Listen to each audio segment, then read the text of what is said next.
جب ان سے کہا جاتا ہے کہ کس نے پیدا کیا آسمان اور زمین کو، یہ فوراً کہیں گے اللہ۔ وَأَنَّىٰ يُؤْفَكُونَ، تو یہ ماننے کے بعد کدھر جا رہے ہیں؟ وہ کیا کہتے تھے کہ وہ بڑا اللہ تو ایک ہی ہے، لیکن چھوٹے آلہہ ہیں۔ یہود کے ایک گروہ میں پیدا ہوا جنہوں نے حضرت عزیر کو خدا کا بیٹا قرار دیا۔ قرآن نازل ہوا ہے محمد پر صلی اللہ علیہ وسلم تاکہ وہ خبردار کریں انہیں جنہوں نے یہ کہا ہے کہ اللہ نے کسی کو بیٹا بنایا۔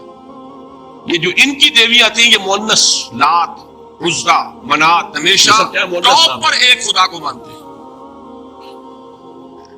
باقی سارے خدا نیچے ہوتے ہیں، اوپر جا کر وہ توحید ہوگی ہمیشہ۔ کوئی مشرکانہ نظام ایسا نہیں ہے جو ٹاپ پر جا کر توحید نہ بنتا۔ دیکھیے ہندو دیویاں دیوتا بے شمار، لیکن مہادیو وہ بھی کیا دو ہیں؟ مہادیو وہ تو ایک ہے۔ انگریزی میں گاڈز گاڈیسز، لیکن وہ چھوٹے جی سے لکھے جائیں گے، چھوٹے جی سے لکھے جانے والے gods and goddesses. Roman mythology ہو، گریک مائتھولوجی ہو، ان دیویوں دیوتاؤں کے نام ہی آپ نہیں یاد کر سکتے، لیکن گاڈ بڑے جی سے وہ ایک ہے کہ نہیں؟ ٹاپ پر جو ہے وہ ایک ہے، اس کو وہ بھی مانتے ہیں کہ اومنی پوٹنٹ، اومنیشنٹ، اومنی پریزنٹ، علی کل شیء قدیر، بکل شیء علیم، ہر جگہ موجود، وہ تو ایک ہی ہے۔ وہ تو کیپٹل جی سے لکھا جائے گا، باقی اس کے نیچے فوج ہے دیویوں کی، دیوتاؤں کی، خداؤں کی اور خدانیوں کی، وہ گاڈز اینڈ گاڈیسز ہیں۔ عرب میں کیا تھا؟ میں نے پہلے آپ کو وہ دو مثالیں دے دی ہیں، تیسری اور ایران کی لے لیجئے۔ خیر کا خدا اور شر کا خدا اور، ایک یزدا ایک اہرمن، ٹھیک، سنویت ہو گئی نا، دو خداؤں کو مانا، لیکن وہی ہے جو خدائے خدائے گاں، خداؤں کا خدا، اس کو ایک ہی مانتے ہیں۔ یہی معاملہ عرب میں تھا، اللہ وہ ایک ہی تھا ان کے ہاں۔ قرآن میں آتا ہے ان سے پوچھئے وَلَئِن سَأَلْتَهُم مَّنْ خَلَقَ السَّمَاوَاتِ وَالْأَرْضَ لَيَقُولُنَّ اللَّهُ، جب ان سے کہا جاتا ہے کہ کس نے پیدا کیا آسمان اور زمین کو، یہ فوراً کہیں گے اللہ۔ وَأَنَّىٰ يُؤْفَكُونَ، تو یہ ماننے کے بعد کدھر جا رہے ہیں؟ وہ کیا کہتے تھے کہ وہ بڑا اللہ تو ایک ہی ہے، لیکن چھوٹے آلہہ ہیں۔ آلہہ اور اللہ میں وہی فرق ہے جو کیپٹل جی کا گاڈ اور چھوٹے جی سے گاڈ اینڈ گاڈیسز، وہی فرق ہے کہ جو مہادیو اور دیویوں اور دیوتاؤں میں ہے، وہی وہاں تھا اللہ وہ ایک اور سپریم، سب سے بالا تر، اس سے اوپر کوئی نہیں، تخلیق میں اس کا کوئی ساجی نہیں، لیکن اس نے کچھ آلہہ ہیں جنہیں کچھ اختیارات تقسیم کیے ہوئے، کچھ اس کے لاڈلی ہستیاں ہیں جو سفارش کر سکتی ہیں۔ بس یہ شرک تھا مشرکین مکہ۔ بات سمجھ رہے ہیں؟ اس کا جائزہ لیں گے تو آپ کو، اور جو آج شرک کی اقسام میں بیان کروں گا اس کو ہاتھ میں لیں گے تو کسی موحد کا تلاش کرنا مشکل ہو جائے گا۔ ڈھونڈ اب ان کو چراغ رخ زیبا لے کر، آج جن کا نام مسلمان ہے ان کی اکثریت کسی نہ کسی نوع کے شرک میں مبتلا ہے۔ اب آئیے اقسام شرک۔ اقسام شرک میں بھی وہی کیفیت ہے جو نفاق کے بارے میں میں نے عرض کی تھی کہ ایک تقسیم یہ ہے جو علماء نے کی ہے، ایک ہے عقیدے کا نفاق، ایک ہے عمل کا نفاق۔ اسی طرح ایک ہے عقیدے کا شرک، ایک ہے عمل کا شرک۔ عقیدے میں نہیں، عمل میں ہے۔ ایک تقسیم آپ نے سنی ہوگی شرک جلی، شرک خفی، ایک ہے ننگا شرک، کھلم کھلا شرک، ایک ہے چھپا ہوا شرک جو نظر نہیں آتا۔ لیکن ایک مغالطہ اپنے دل سے نکال دیجئے، بعض لوگ شرک خفی کو شرک نہیں سمجھتے، یہ بہت بڑی غلطی ہے۔ اگر وہ شرک نہ ہوتا تو حضور اسے شرک نہ کہتے، کوئی اور لفظ، عربی زبان کا دامن جو ہے محدود نہیں ہے، پھر اس کے لیے کوئی اور لفظ اختیار فرمایا جاتا ہے وہ شرک۔ لیکن ایک شرک ہے جلی جو نمایاں ہے، نظر آ رہا، ایک ہے شرک خفی جو نظر نہیں آ رہا، اور وہ کتنا خفی ہو سکتا ہے اس کی ایک مثال دی حضور نے۔ شرک خفی اتنا خفی ہو سکتا ہے، ذرا مبالغہ دیکھیے جو حضور نے بات کو سمجھانے کے لیے مثال میں جو مبالغہ اختیار فرمایا۔ ایک سیاہ اندھیری رات میں ایک سیاہ پتھر پر ایک سیاہ چیونٹی کو رینگتے ہوئے دیکھنا جتنا مشکل ہے اتنا ہی شرک خفی کا پہچاننا مشکل ہے.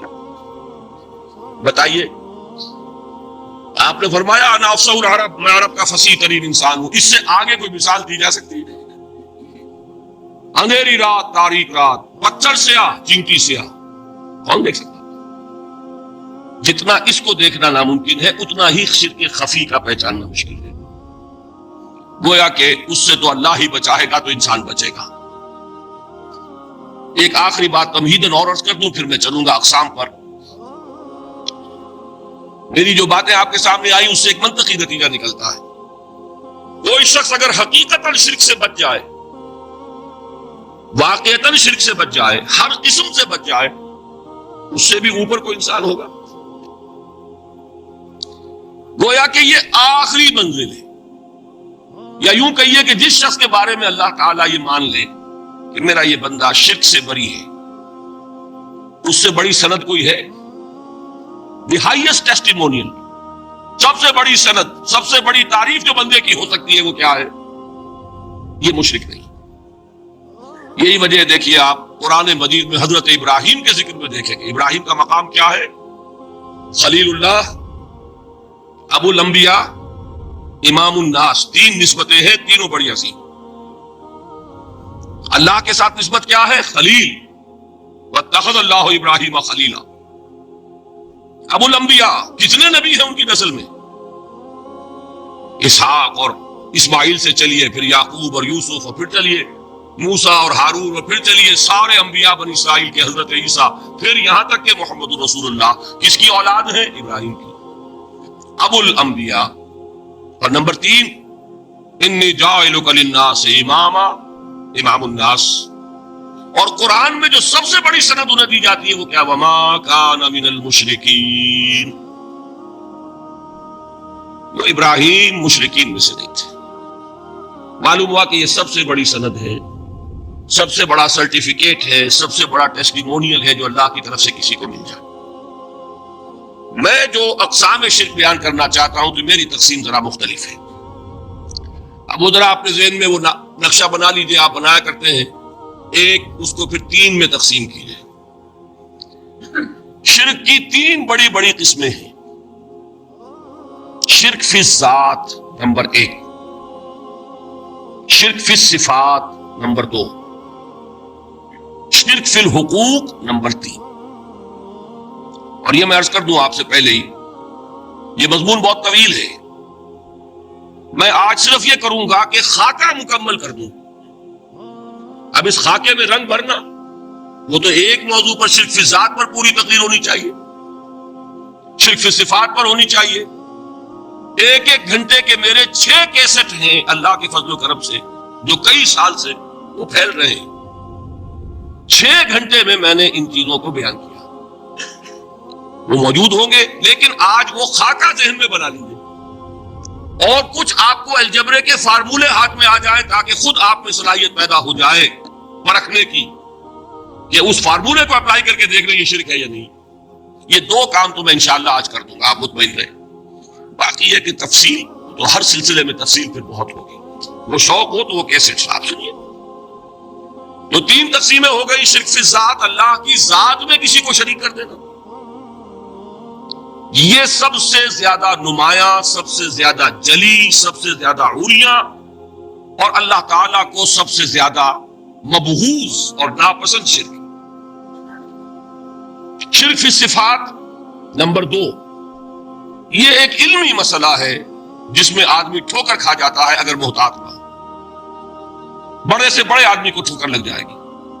اس کا میں فارمولہ صرف آپ کو دوں گا، وہ ذہن میں رکھ لیجئے، پھر جہاں چاہیں اپلائی کیجئے، انشاءاللہ تعالیٰ آپ کو ٹھوکر نہیں لگے. شرک فی الحقوق، اسی کا دوسرا نام شرک فی العبادت ہے. اللہ کا حق کیا ہے بندے پر؟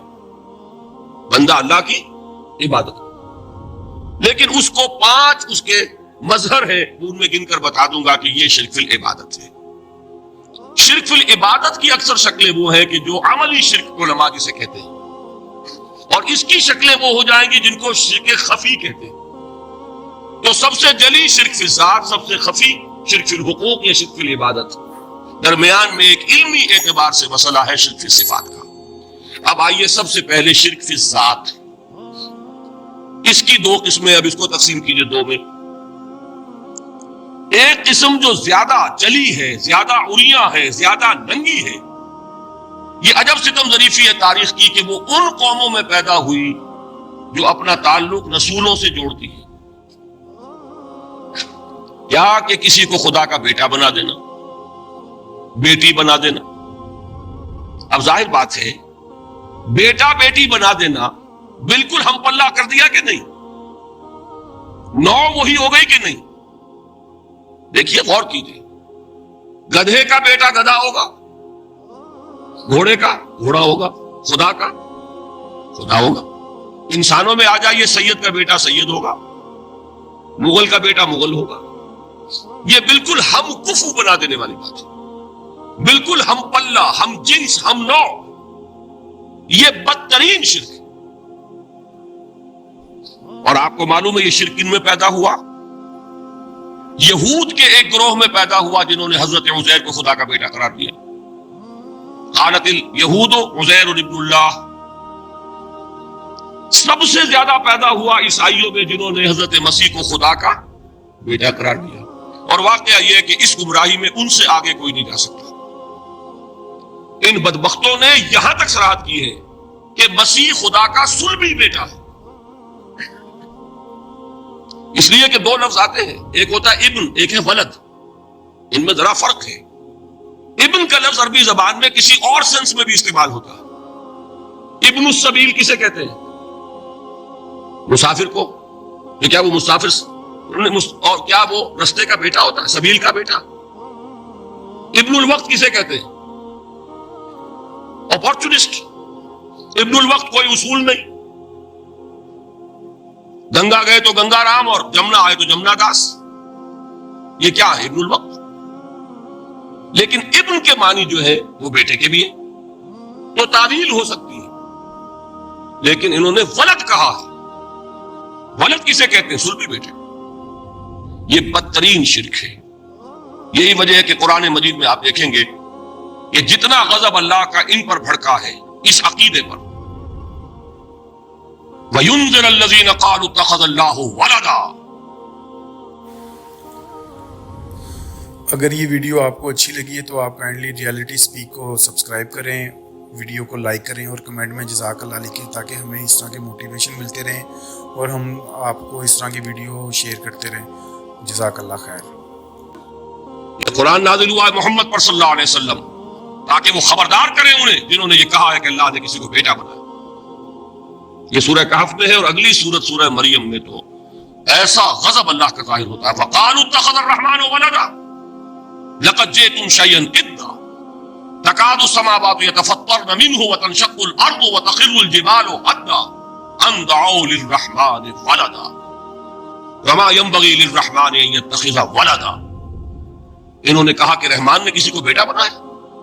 تم بہت بڑی گستاخی کی بات کر رہے ہو، تمہاری اس گستاخی کی وجہ سے آسمان پھٹ پڑنے کو ہے، زمین شق ہو جانے کو ہے، اور قریب ہے کہ پہاڑ ایک دھماکے کے ساتھ گر جائیں۔ انہوں نے خدا کے لیے بیٹا تصنیف کر دیا، حالانکہ اللہ رحمان، اس کی شان اس سے بہت بلند و بالا ہے کہ اس کے کوئی بیٹا ہو۔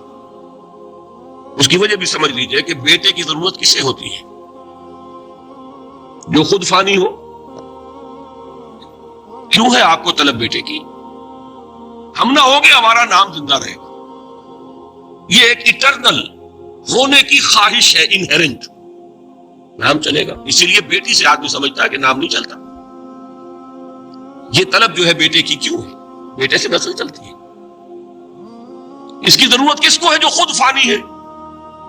وَمَا يَنبَغِي لِلرَّحْمَنِ أَن يَتَّخِذَ وَلَدًا، جو خود باقی ہے ہمیشہ کے لیے، اس کو کوئی احتیاج نہیں۔ آپ نے بات سمجھ لی، میں بہت مختصر بات کروں گا آج۔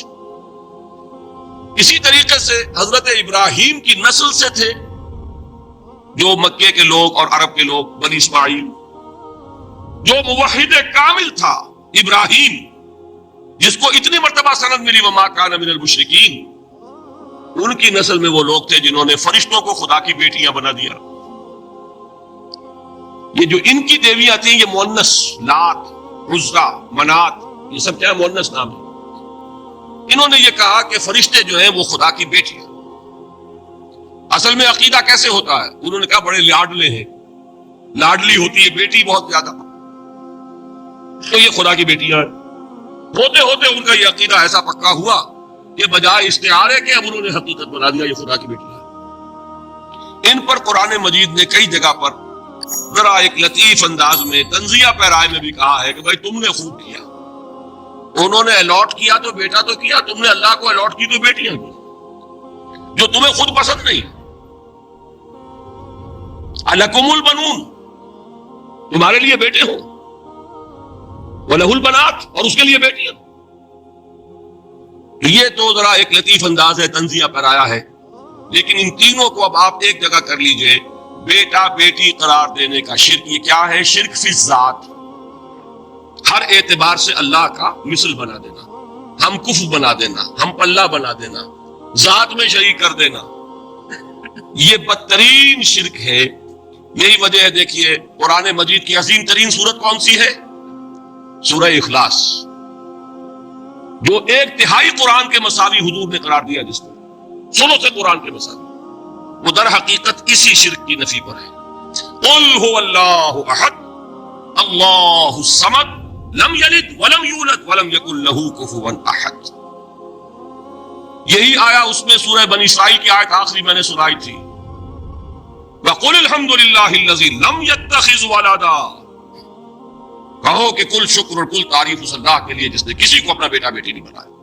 ولد دونوں پر جاتا ہے، اولاد جیسے آپ کہتے ہیں، اولاد بیٹا بیٹی شریک ہوتے ہیں، نہ اس کا کوئی بیٹا نہ اس کی کوئی بیٹی، نہ وہ جنا گیا نہ اس نے کوئی جنا. ایک قسم تو یہ ہوئی شرک فی الذات کی. دوسری قسم کیا ہے؟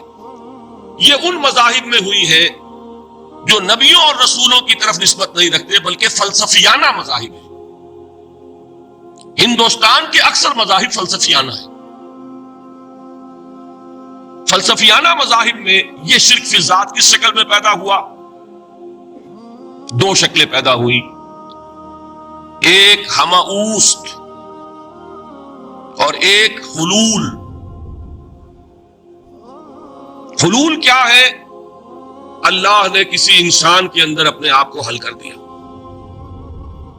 انسانی شکل میں وہ خود ظاہر ہو گیا. اوتار کا عقیدہ، انگلش میں گاڈ انکارنیٹ. عیسائیوں میں بھی حضرت مسیح کو گاڈ انکارنیٹ بھی قرار دیا گیا. خود خدا نے یہ شکل اختیار کر. رام چندر جی ہوں، کرشن جی مہاراج ہوں، کیا ہے؟ یہ اوتار ہیں.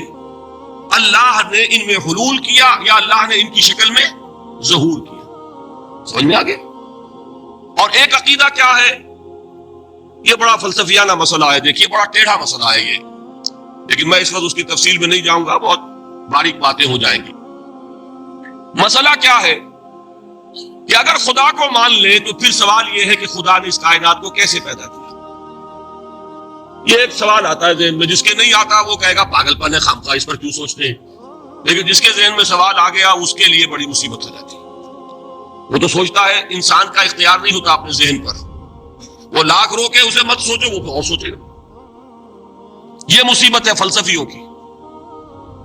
کیسے پیدا کی؟ اب ایک تصور تو یہ ہے کہ جیسے یہ میز ہے، بڑھئی نے بنایا اس کو، بڑھئی علیحدہ ہے، میز علیحدہ ہے. لیکن اس میں یہ بات ماننی پڑے گی کہ پہلے کوئی چیز تھی جس سے میز بنائی. لکڑی تو تھی نا، اس سے میز بنائی. لہذا ہندوؤں میں ایک عقیدہ یہ ہے کہ خدا بھی قدیم، مادہ بھی قدیم. خدا نے اس مادے سے یہ شے بنا دی، مادے سے یہ بنا دی. کوئی مٹی کی تغاری ہوتی ہے، کمہار اس سے کوئی رکابی بنا دیتا ہے، کوئی وہ ہڈیا بنا دیتا ہے، کوئی گھڑا بنا دیتا ہے. مٹی تو ہے نا پہلے. تو مادہ بھی قدیم، خدا بھی قدیم، اور مادے سے خدا نے یہ شکلیں بنا. ٹھیک، یہ بھی سنویت ہو گئی، توحید تو ختم ہو گئی. تو جن لوگوں کا ذہن تھا توحیدی لیکن اس مسئلے میں الجھ گئے، انہوں نے ایک اور شکل تجویز کی کہ خدا خود ہی اس شکل میں تبدیل ہو گیا. کیسے؟ جیسے برف پگھلتی ہے تو پانی بن جاتا ہے. پانی کہاں سے آیا؟ برف سے. اب کوئی پوچھے برف کہاں ہے، بھائی یہی پانی ہے، یہی برف ہے یا نہیں؟ اسی پانی کو آگ کے اوپر آپ نے رکھ دیا، وہ بھاپ بن گئی۔ اب آپ کہیں برف کہاں ہے، پانی کہاں ہے؟ یہی بھاپ جو ہے یہی در حقیقت پانی ہے، یہی بھاپ جو ہے یہی برف ہے۔ یہ ہے وہ ہماؤس پینتھیزم جس کو انگریزی میں کہتے ہیں، کہ خود خدا نے روپ دھار لیا اس کائنات کا۔ یہ دو فلسفے ہیں۔ کیا ہے یہ؟ بدترین شرک۔ پہلی اگر شکل ہے تو وہ انسان خدا قرار پا گیا، جس کو اوتار مانا وہ خدا ہو گیا کہ نہیں؟ اور دوسری شکل میں تو ہر چیز ہی خدا ہے، یہ بھی خدا، یہ بھی خدا، پتھر بھی خدا، درخت بھی خدا، ہر چیز خدا۔ اس لیے کہ وہ برف پگھلی ہے تو پانی بنا ہے، وہ پانی چاہے زیر زمین آ رہا ہے، وہ پانی چاہے زمین کے اوپر دریا کی شکل میں آ رہا ہے یا زمین میں سوتے چل رہے ہیں، پانی تو وہی برف ہے جو پہاڑوں پر ہمالیہ پر پڑا ہوا، وہی پگھل رہا ہے، یہ کچھ بن رہا۔ یہ ہے شرک فی الذات کی دوسری قسم جو دنیا میں رہی، پینتھیزم اور انکارنیشن یا حلول اور ہماؤس۔ سمجھ میں آگے؟ اب میں ایک بات آپ سے عرض کروں گا، اللہ کا اس امت پر بہت بڑا فضل ہے جس کا آپ کو شکر ادا کرنا چاہیے۔ اس نوع کے شرک سے یہ امت 15ویں صدی شروع ہو جانے کے باوجود تاحال بحیثیت مجموعی محفوظ ہے۔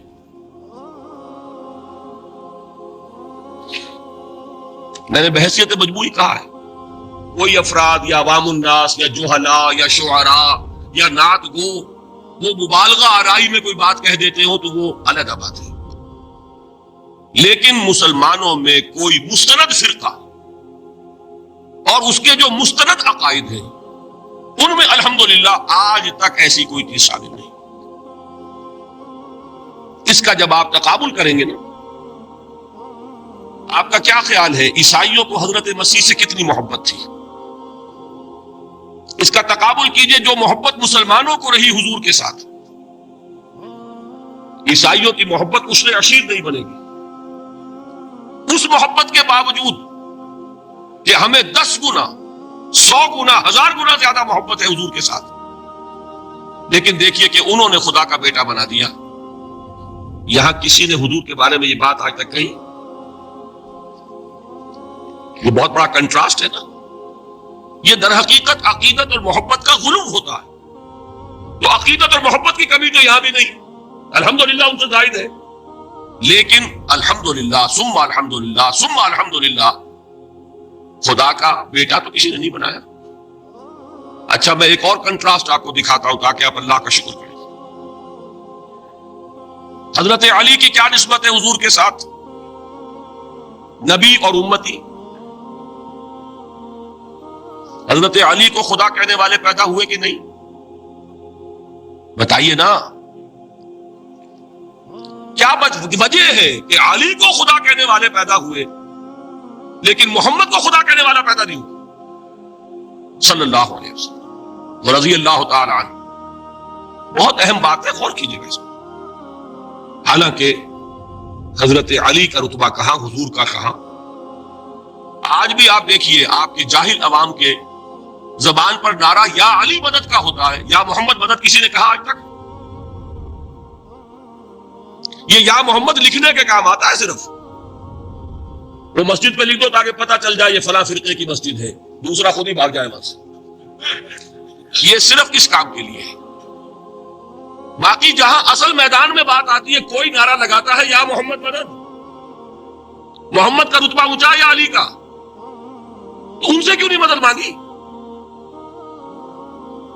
یہ سوالات آپ کے سامنے رکھ رہا ہوں میں۔ پھر یہ کہ جس طریقے سے کہ غوث اعظم کو پکارا جاتا ہے، کیا محمد کو پکارا جاتا ہے؟ کیا نسبت ہے؟ حضرت علی تو پھر بھی صحابی ہے، خلیفہ چہارم ہے، حضور کے چچا داد بھائی ہے، داماد ہے۔ غوث اعظم تو بہرحال وہ نسبت تو نہیں ہے۔ دیکھیے میں اس کا تعلق جوڑتا ہوں ختم نبوت سے۔ جس طرح اللہ نے خصوصی حفاظت فرمائی ہے قرآن کی، اسی طرح خصوصی حفاظت فرمائی ہے محمد رسول اللہ۔ یہ اسپیشل پروٹیکشن ہے، ورنہ نہیں ہو سکتی تھی. یہ خصوصی تحفظ ہے اللہ. یہاں بگاڑ پیدا ہو جائے تو صحیح کون کرے گا؟ حضرت مسیح کی اصل حقیقت تو حضور نے آگے بتا دی. ذالک عیسی ابن مریم قول الحق الذی فیہ یمترون ما کان للہ ان یتخذ ولدا سبحانہ. یہ حضور نے آ کر حضرت مسیح کی حقیقت بیان کر دی کہ نہیں؟ سورہ مریم کی یہ آیات سنی تھی نجاشی رحمت اللہ علیہ نے جب حضرت جعفر ابن ابی طالب کی زبان سے، تو کیا کہا تھا تنکا اٹھا کر، خدا کی قسم جو ان آیات میں مسیح کا مقام بیان ہوا ہے، مسیح اس سے تنکا بھر بھی زیادہ نہیں. لیکن اگر محمد الرسول اللہ کو خدا کا بیٹا بنا دیا گیا ہوتا یا خدا بنا دیا گیا ہوتا تو کون آتا اس کی اصلاح میں؟ جیسے قرآن مجید کا تحفظ ہے ایسے ہی محمد الرسول اللہ کا تحفظ ہے. وہ تحفظ ہوا کیسے ہے؟ جتنا قرآن مجید نے ایمفیسائز کیا حضور کی بشریت کو، قل انما انا بشر مثلکم، اے نبی ان کو بتاتے رہیے، بار بار بتائیے کہ مجھے کچھ اور نہ بنا لینا، میں بھی بشر ہوں، انسان ہوں. ہاں مجھ پر وحی ہوتی ہے، تم پر نہیں ہوتی، یہ فرق ہے. میں رسول ہوں، تم نہیں ہو. یہ بعد میں ذرا اور مسئلہ میں واضح کروں گا. ابھی صرف یہ نوٹ کیجئے کہ یہ تحفظ جو ہے، جیسے قرآن کو تحفظ دیا لیکن اس کے لیے ذرائع بھی ہے نا. یہ حفظ قرآن کا سلسلہ جو ہے یہ اس کا ذریعہ بنا. یہ رمضان میں تراویح جو ہے اس کا ذریعہ بنی. ہمارے ملکوں کے اندر تو حفاظ کو مسجدیں نہیں ملتی، تلاش کرتے پھرتے ہیں. اور ایک جیسا کہ اینول جشن ہوتا ہے قرآن مجید کا، ہر حافظ اپنا حفظ تازہ کر رہا ہے، حفاظ لگے ہوئے ایک دوسرے کے ساتھ تازہ کرنے میں. یہ ذریعہ ہے اللہ تعالیٰ نے کہ جس کے ذریعے سے قرآن کو محفوظ کیا. تو حضور کو جو حفاظت دی اس کا ایک طریقہ کیا ہوا؟ قرآن مجید میں حضور کی بشریت کا نمایاں کرنا، اور دوسرا یہ کہ خود حضور نے ایسی باریک بینی سے روکا. یہ بھی آپ کو پسند نہیں تھا کہ میں آؤں تو تم کھڑے ہو جاؤ. سنا کہ نہیں سنا آپ نے؟ صحابہ کو آپ روکتے تھے. ایک صحابی کی زبان سے نکل گیا ما شاء اللہ و ما شئت، جو اللہ چاہے اور جو آپ چاہیں. فوراً ٹوک دیا اجعلتنی للہ ندا، کیا تم نے مجھے خدا کا مد مقابل بنا دیا؟ مشیت صرف اس کی ہے. یہ روک ٹوک، یہ وہ چیزیں ہیں کہ جس کی بنا پر اللہ نے تحفظ عطا فرمایا. یہ جو آپ نے فرمایا میری قبر کو اسی جلسے اور جشن کا مرکز نہ بنا لینا، فرمایا کہ نہیں فرمایا؟ اللہ تعالیٰ لعنت فرمائے بنی اسرائیل پر کہ انہوں نے اپنے نبیوں کی قبروں کو وہ میلہ گاہ بنا. یہ ساری وہ ہے، یہ تحفظات، یہ بچاؤ امت کو متنفر کیا تھا. کہ محبت اور عقیدت کا غلو کیسے پہلے ہوا؟ یا اہل کتاب لا تغلو فی دینکم، اہل کتاب والوں اپنے دین سے غلو سے کام. یہ غلو محبت، غلو عقیدت ہے جس کی بنا پر وہ خدا کے بیٹے بنا دیے گئے. اور اللہ کے قرآن کس طریقے سے، لیکن قرآن سے غلو جس کا قبول ہم دیکھ رہے ہیں اللہ سے یہ امت کا حال ایسی نہیں. البتہ دیکھیے شاعروں کی باتیں اور عوام کی اور واعظوں کی میں جس چیز کی نفی کر رہا ہوں وہ علماء کی بات. شاعروں کا تو قرآن مجید کے اندر پوری بھاڑا چھوڑ دیا جائے. والشعراء يتبعهم الغاوون ألم تر أنهم في كل واد يهيمون إنهم يقولون ما لا يفعلون. مبالغہ نہ کرے تو شعر میں غریب ہے. شعر کا کو کہنا ہے نظر کو ہماری مبالغے سے اس میں ایک کام ہے. وہ مبالغے ہمارے شاعر ہمارے بات کو کیے اور اس میں اللہ تعالیٰ کو معاف کرے. بالکل خطرناک ہے الفاظ کی استعمال کریں. وہی جو مستقی عرش کا خدا ہوگا، ادھر بڑا وہ مدینے میں مصطفیٰ ہوگا. بتائیے رام چندر جی کے بارے میں جو عقیدہ ہے اب کیا فرق ہے؟ کہ بات برابر فرق نہیں ہے.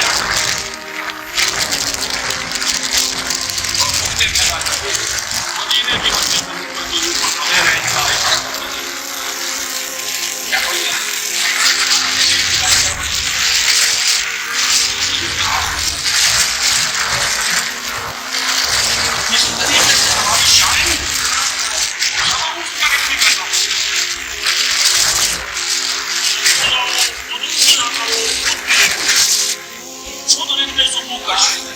خود برسر پورا خرید آ گیا مشکل کرو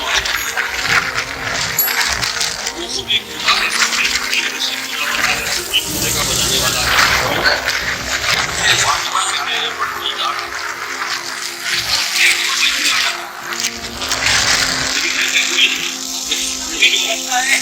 برف نہ پگل کر بات کر کے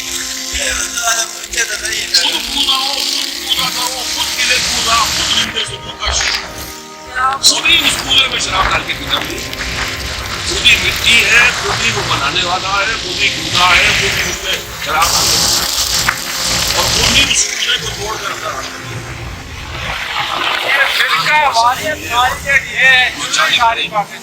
لیکن اس کا آنے مل گئے کہ نہیں اسی ہم اس سے لیکن یہ کسی مفتی کی بات ہے کیا کسی علماء دین میں سے کسی کا قول ہے شاعروں کی باتیں ان چیزوں کا بہت زیادہ سستی کے ساتھ نوٹس بھی لینے کا فائدہ آپ کو ہونی چاہیے کہ جو علماء کے مستند عقائد کہ ان کی کتابوں میں درج ان سے یہ چیزیں عوام میں ہے شہداء میں ہے شعراء میں نعتوں میں کسی بھی مستند کی جلدے کے مستند علماء نے یہاں البتہ ایک مسئلہ جو ہے نور اور بشر کا وہ ذرا تھوڑا سا میں کر دوں آج آپ سمجھ رہے ہوں گے لا ینحل ہے میں نے جس طرح کہا تھا کہ امام بخاری کا قول بھی 100% درست اور امام ابو حنیفہ کا بھی 100% درست ثابت کیا کہ نہیں اسی طرح میں کہتا ہوں جو حضور کو بشر کہتے ہیں وہ بھی 100% درست جو حضور کو نور کہتے ہیں وہ بھی 100% درست ہے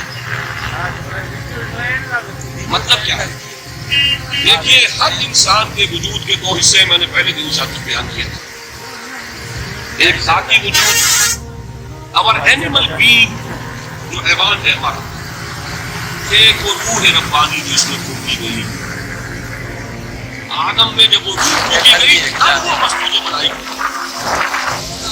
فَإِذَا سَوَّيْتُهُ وَنَفَخْتُ فِيهِ مِنْ رُوحِي فَقَعُوا لَهُ دو جگہ ایک سوچے کے فرق دینا ہے سورہ حجر اور سورہ صاد جب میں اس کو پوری طرح تیار کر لوں اور اس میں اپنی روح میں سے پھوٹوں کے پڑھنا اس کے سامنے سکتے ہمارا جو خاکی وجود ہے وہ فلمانی اور جو ہمارا روحانی وجود ہے وہ نورانی اس کی نسبت کس سے ہے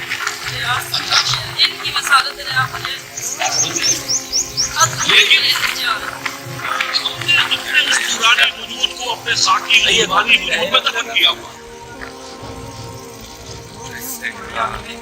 اور محمد رسول اللہ صلی اللہ علیہ وسلم کا وہ نورانی وجود آپ کے اس خاکی وجود پر اس درجے غالب تھا کہ وہ خاکی وجود معدوم کے درجے میں ہے لیکن وہ حضور صلی اللہ علیہ وسلم پر اثر انداز نہیں وہی خاکی وجود ہے صلی اللہ علیہ وسلم حضور کی شخصیت کی نورانیت میں کی شخصیت کے خاکی وجود کا احاطہ کیا ہماری شخصیت کی ظلمانیت میں ہماری ظلمانیت کو بھی چھپایا کیونکہ ظلمانیت ظالم یہی بات ہے جو حضور نے اس طرح سمجھائی دیکھو ہر انسان کے ساتھ ایک شیطان ہوتا ہے کسی صحابی نے بڑی ضرورت سے کام کیا پوچھ لیا حضور کہ آپ کے ساتھ بھی ہے ہر انسان کے ساتھ بھی کہا وہ انسان تو ہے آپ کیونکہ آپ کے ساتھ بھی آپ ہے لیکن میں نے اسے مسلمان کر رکھا نبی نہیں ہے وہ میرا تابع ہے میرا مطیع ہے مجھے غلطی پہنچا دو ہے تو صحیح لیکن نہ ہونے کے درجے میں آ گیا کہ اور میں یہاں پہ کوٹ کرنا چاہتا ہوں ایک بہت بڑے انگریز کے مطلب اس کے حالت کی صاحب زیادہ میرے دل سے کیوں کر گیا زید الحسن اللہ تعالیٰ اس کام کو دنیا چھپا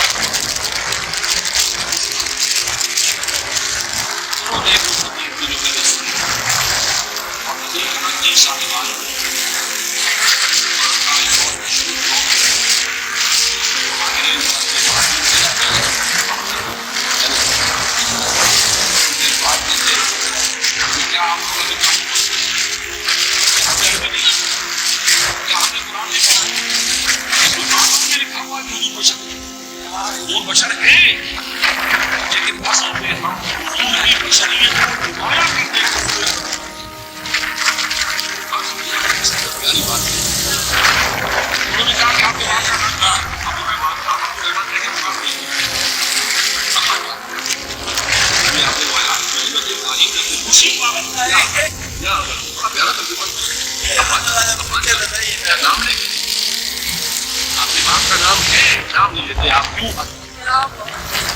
اسی وجہ سے ہم در حقیقت حضور کی بشریت کو نمایاں کرتے ہوئے سوئے ادب سمجھتے ہیں، ورنہ کوئی ہم چاہتے ہیں ہمیں قرآن نہیں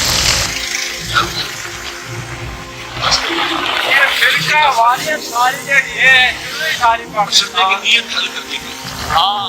آخر آمنہ کے بیٹے اللہ کے انگریز استعمال کرتا ہے نا لڑکپن آپ پر ہے، نوجوانی آپ پر ہے، یہ جوانی آپ پر ہے، یہ شادی آپ نے کی ہے، اولاد آپ کی ہے۔ کون بے وقوف احمق ہوگا کہ جو آپ کی بشریت پہ جائے؟ ساری فلم آبادیت پاکستان ہے۔ لیکن یہ کہ جس طریقے سے اس کو بیان کیا جاتا ہے وہ ایک مسئلہ بن گیا اختلاف اور رتو پتا اور کھیل کام، اور اس نے بھی سمجھ لیجیے مصر اور ان پر جو ایکسیسو بات آتے بچے ایسے توحیدی جو ان کے اندر ایک مزاج ہے اللہ تعالیٰ ان کے مزاج کو اور اس کا کرے، لیکن اس میں بھی مقابلہ کیا جاتا ہے۔ ایک حدیث مجھ سے سنیے جس میں حضور کے مصر کا انکار کیا، مثلکم کا مطلب اگر کسی نے سمجھا کہ بالکل ہم جیسے نہیں تو بہت بڑی مخالفت۔ حضور صوم وصال سے منع فرماتے تھے، خود رکھتے تھے۔ صوم وصال کیا ہے؟ آج روزہ رکھا، شام کو افطار نہیں کیا، وہی روزہ رات بھر چل رہا ہے، اگلے دن بھی چل رہا ہے، شام پر جا کے پھر کھولا، تو 2 دن کا صوم وصال ہے۔ اگلے دن بھی نہیں کھولا، چلا تو 72 گھنٹے کا صوم وصال ہوتے ہیں۔ یہ کیا ہے؟ صوم وصال خود رکھتے تھے اور صحابہ کو روکا۔ صحابہ میں سے کسی نے ہمت کر لی، حضور آپ خود رکھتے ہیں ہمیں روکتے ہیں، فرماتے ہیں ایکم مثلی، تم میں سے کون مجھ جیسا ہے؟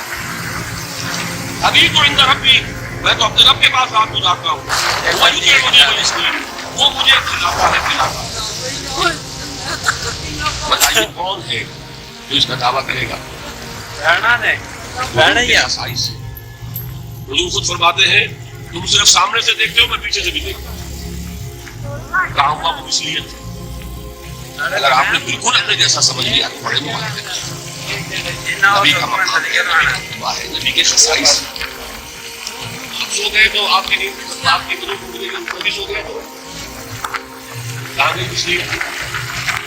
مثل اس معنی میں ایک شک ہے، نسل آدم سے اس میں کوئی شک نہیں، اس معنی میں مثل ٹھیک ہے، اور انما انا بشر مثلکم۔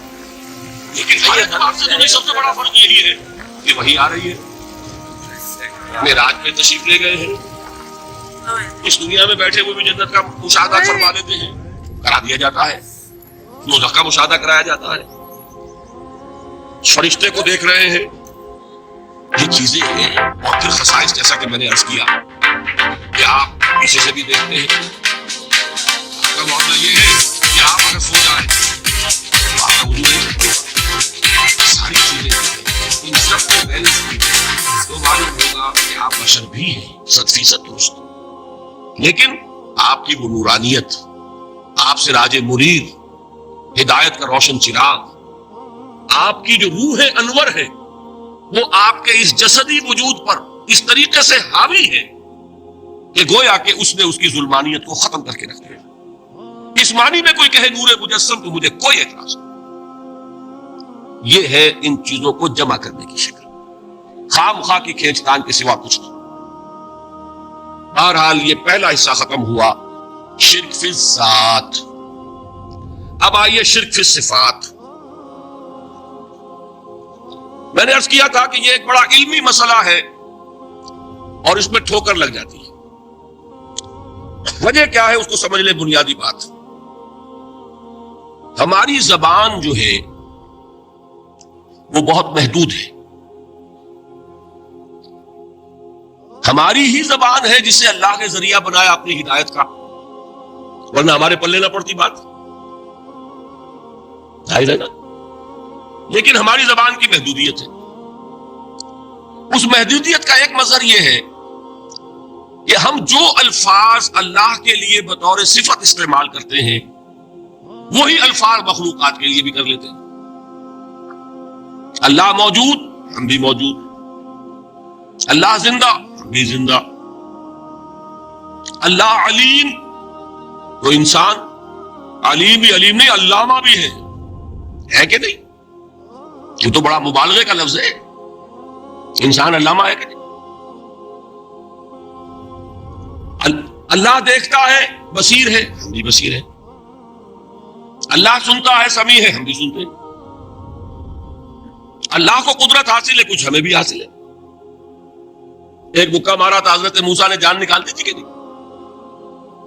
ہے نا کچھ نہ کچھ اللہ چاہتا ہے، ہم بھی چاہتے ہیں، اسی دیکھیے چاہت میں وہ ہو گیا تھا جس پر روک دیا حضور نے، ما شاء اللہ وما شئت اجعلتنی للہ ندا، یا تم نے مجھے اللہ کا مد مقابل بنا دیا۔ دھوکہ ان الفاظ کے اشتراک کی وجہ سے لگ جاتا۔ بات سمجھ میں آئی؟ اب اس میں فارمولہ میں نے عرض کیا تھا کہ ایک نوٹ کر لیں تو مسئلے سارے حل ہو جائیں۔ جب ہم کوئی لفظ بطور صفت اللہ کے لیے بولتے ہیں اور اسی لفظ کو مخلوق میں سے کسی کے لیے بولتے ہیں، مخلوق میں سب آ گئے، جمادات، حیوانات، انسان، اولیاء اللہ، فرشتے، انبیاء، رسول، سب مخلوق تو ہیں، تو کل مخلوقات کو جب ہم ایک لفظ بطور صفت استعمال کریں گے اللہ کے لیے اور اسی لفظ کو استعمال کریں گے بندوں کے لیے، تو ان میں 3 فرق ہیں جو ذہن میں رہنے چاہیے، گن کر یاد کیجیے۔ اللہ کی ذات قدیم ہے، ہمیشہ سے ہے، اسی طرح اس کی صفت بھی قدیم ہے، ہمیشہ سے ہے۔ مخلوقات حادث ہیں، ان کی صفات بھی حادث ہیں، حادث قدیم کے مقابلے میں کہ پہلے نہیں تھی پھر ہو گئی۔ ایک فرق، اللہ کی ذات از خود ہے، کسی اور نے تو اس کو وجود نہیں بخشا نا، اللہ کا وجود از خود ہے، ذاتی ہے، اسی طرح اس کی صفات ذاتی ہے، کسی اور کی عطا کردہ نہیں ہے۔ مخلوق کوئی ہو کسے باشد، ان کا وجود ذاتی نہیں عطائی ہے، اللہ نے دیا تو وجود ملا، اسی طرح ان کی صفات عطائی ہے، ذاتی نہیں۔ 2 فرق ہو گئے۔ اللہ کی ذات مطلق ہے، لا محدود، اسی طرح اس کی صفات مطلق ہے، لا محدود۔ مخلوق کی ذات محدود کسے باشد، صفت بھی محدود، 3 فرق ہے، ذاتی عطائی، قدیم حادث، لا محدود محدود۔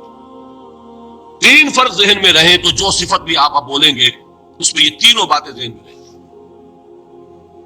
سمجھ میں آ گئی بات؟ اب اس کا اطلاق کیجئے تو یہ علم غیب کا مسئلہ حل ہو جائے گا۔ یہ بھی لا ینحل سمجھا جاتا ہے، علم کسی کا بھی ہو، انسان، فرشتہ، اولیاء، انبیاء، رسول، حضور صلی اللہ علیہ وسلم، کسی کا بھی حادث ہے، قدیم نہیں ہے، عطائی ہے، ذاتی نہیں ہے، محدود ہے، لا محدود نہیں ہے۔ 3 باتیں مان لیں، شرک نہیں ہوگا، ان میں سے ایک کو ساقط کر دیں، شرک ہو جائے۔ آئی بات سمجھ؟ اللہ کی قدرت ذاتی ہے، عطا کردہ نہیں۔ مخلوق میں جس کو قدرت حاصل ہے وہ عطائی ہے، ذاتی نہیں۔ اللہ کی قدرت لامحدود، یفعل ما یشاء فعال لما یرید علی کل شیء قدیر۔ ہم مخلوق کوئی بھی ہو، اس کی قدرت محدود۔ اللہ کی قدرت جب سے وہ ہے ہمیشہ سے ہے، ہمیشہ سے قدرت بھی ہے، اور مخلوق میں سے قدرت یہ حادث ہے۔ تینوں چیزیں سامنے رہے، شرک نہیں ہوگا۔ ایک چیز کی بھی کمی ہو گئی، شرک ہو جائے گا۔ یہ ساری صفات پر لے آئیے۔ اللہ کی حیات ذاتی، ہماری عطائی، لائی حیات آئے، قضا لے چلی چلے، اپنے بس میں نہ آنا تھا نہ جانا ہے، زندگی اس کی عطا کردہ ہے، جب چاہے لے لے۔ اللہ کی حیات بھی ایسی ہے کیا؟ ذاتی، الحی۔ ہماری حیات محدود، ویسے بھی محدود، موت آئے گی شاید ختم ہو جائے، چلیے موت ختم نہیں کرتی، ہم سمجھتے ہیں کہ وہ ہماری ابدی ہے۔ محدود اس معنی میں تو ہے کھانے کو نہ ملے تو کمزوری، ذرا کام کیا تو تکان، نیند بھی آ رہی ہے، اونگ بھی آ رہی ہے، اور اس کی حیات الحی القیوم لا تاخذہ سنۃ ولا نوم۔ حیات ذاتی ہے، لامحدود ہے اور قدیم ہے. یہاں حیات عطائی ہے اور حادث ہے اور محدود ہے، ساری صفات. اس کو ذہن میں رکھ لیجئے. تو اب دو مسئلے میں یہاں حل کر دوں. جو لوگ کہتے ہیں حضور کو علم غیب نہیں تھا اور جو کہتے ہیں تھا، بدقسمتی سے دونوں نے ڈیفینیشن علیحدہ کر لی. جو ڈیفینیشن نفی کرنے والوں نے کی ہے اس کی وجہ سے، اس کے اعتبار سے واقعتاً نہیں تھا. انہوں نے ڈیفینیشن یہ کی ہے، تعریف یہ کی ہے، وہ علم جو خود حاصل ہو جائے. اللہ کا عطا کردہ علم جو ہے وہ کہتے ہیں وہ غیب نہیں ہے. تو وہ بھی مانتے ہیں کہ ہر علم جو حضور کو حاصل ہے وہ اللہ کا عطا کردہ. میں سائی والی میں یہ سارے مرحلے میں نے طے کیے نا اپنے زمانہ طالب علمی میں. مولانا منظور احمد شاہ صاحب ہیں سائی وال میں ایک، میں ان کے پاس حاضر ہوا. میں نے کہا جی یہ مسئلہ کیا ہے علم غیب کا، مجھے ذرا سمجھائیں. انہوں نے ایک کتاب اپنی نکالی کہ دیکھیے صاحب، ہم حضور کے علم کے بارے میں یہ باتیں مانتے ہیں. حضور کا علم حادث ہے، قدیم نہیں ہے. حضور کا علم محدود ہے، لامحدود نہیں ہے. حضور کا علم عطا کردہ ہے، ذاتی نہیں. میں نے کہا یہ تین باتیں اگر آپ مان لیں تو میرا تو جھگڑا کوئی نہیں ہے. ہوتا کیا ہے جب آئیں گے وعظ میں، خطابت میں، تو عالم ما کان وما یکون، اب الفاظ وہ استعمال کر جائیں گے. ایک واعظ ہے، عام مقرر ہے، واہ واہ ہوتی ہی نہیں، نعرے لگتے ہی نہیں، محفل میں گرمی آتی نہیں جب تک کہ ایسے مبالغے نہ کریں. لیکن وہ چیز لکھی ہوئی ان کے ہاں ہے کہ حضور کا علم حادث ہے، قدیم نہیں ہے. حضور کا علم محدود ہے، لامحدود نہیں ہے. حضور کا علم عطائی ہے، ذاتی نہیں ہے. ان تینوں چیزوں کے بعد کوئی بڑے سے بڑا وہابی اور بڑے سے بڑا اہل حدیث بھی انکار نہیں کرتا. باقی یہ بات جان لیجئے کہ غیب اور حضور یا شہادہ یہ در حقیقت عام انسانوں کے اعتبار سے الفاظ استعمال ہوئے. جب قرآن میں کہا جاتا ہے عالم الغیب والشہادہ، اللہ غیب اور جو ظاہر ہے یا موجود ہے سب کا جاننے والا ہے، تو مجھے بتائیے اللہ کے لیے کوئی غیب ہے؟ اللہ کے لیے کوئی شے غیب ہے؟ تو کیوں کہا جا رہا ہے عالم الغیب والشہادہ؟ وہ ہمارے اعتبار سے کہا جا رہا ہے. جو تمہارے لیے غیب ہے اللہ اس کو بھی جانتا ہے، اور جو تمہارے سامنے اللہ اسے بھی جانتا ہے. اللہ کے لیے تو کل شہادہ ہے. کسی شے کا لا یعزب عنہ مثقال ذرۃ فی السماوات والارض، آسمانوں اور زمین کا ایک ذرہ بھی اس سے غائب نہیں ہوتا. غیب کا وجود کیا اللہ کے؟ تو یہ الفاظ مستعمل ہے ریلیٹو ہمارے اعتبار سے، اور ہمارے اعتبار سے جو شے غیب ہے اس میں سے ایک حصہ اللہ دیتا ہے نبی کو، تبھی تو نبی بنا. السلام علیکم سامعین، ڈاکٹر اسرار احمد صاحب کے مزید بیانات سننے کے لیے ہمارے چینل صدائے ایمان کو سبسکرائب کیجیے